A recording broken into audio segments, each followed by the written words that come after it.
Сәлем, сіздермен жол болғыш, және бұл 119-ші кітапқа қысқаша шолу, және кері осы локацияда. 119-ші кітап менде, ол Джеб Блаунд «Всегда закрывай сделку». Бұл кітап жай ғана көзіме түсіп кетті, және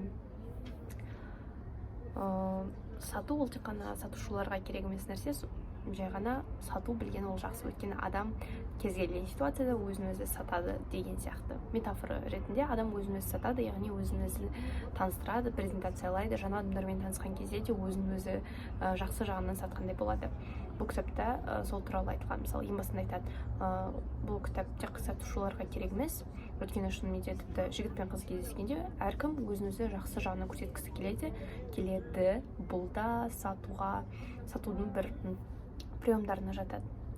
Яғни «Всегда закрывай сделку» дегенде бір кітап оқып әрине бүкіл сделканы жауып кетпейсің, және бұл кітапта да айтылған 100 адаммен кездесіп 100 клиентті жабу мүмкін емес. Қалай болады, по-любому клиенттер кездеседі. Бір білмеймін, қатып қалған клиенттер ешқандай компромиске келмейтін, ешқандай шешімге келмейтін, сондықтан сатушының потенциалды клиенттер көп болу керек дейді.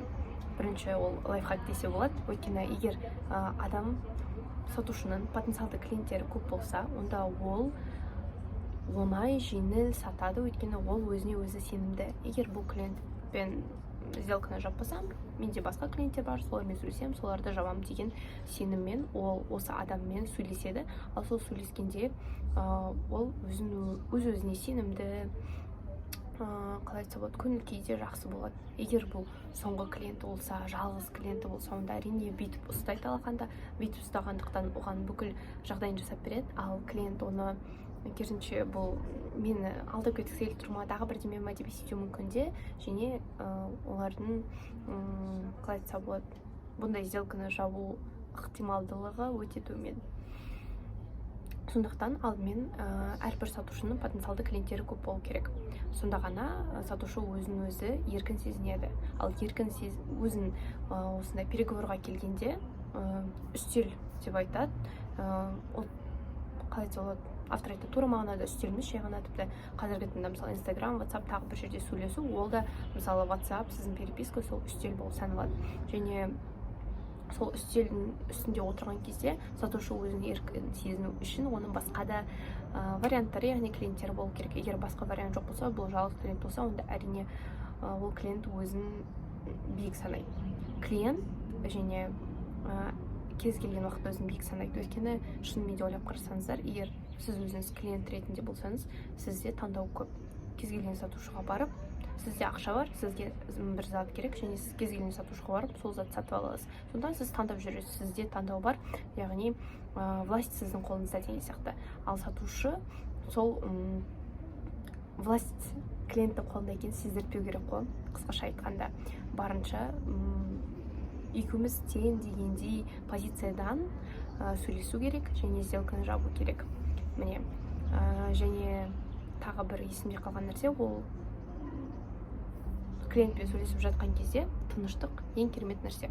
Өйткені клиент сөйлемей қалған кезде сіз егер сол тыныштықты қалай айтса болады, заполню тишину деп, яғни сол тып-тыныш отырмайық, үндемей отырмайық деп бірдеме айтып, өзіңіз скидка ұсыныс тағы бірдеме жасап, өзіңіз бағаңызды түсіріп тастау мүмкін. Сондықтан егер клиент үндемей жатса, сізде сәл үндемей тұрып, оның не айтады деп, оның сөзін тыңдап күту керек.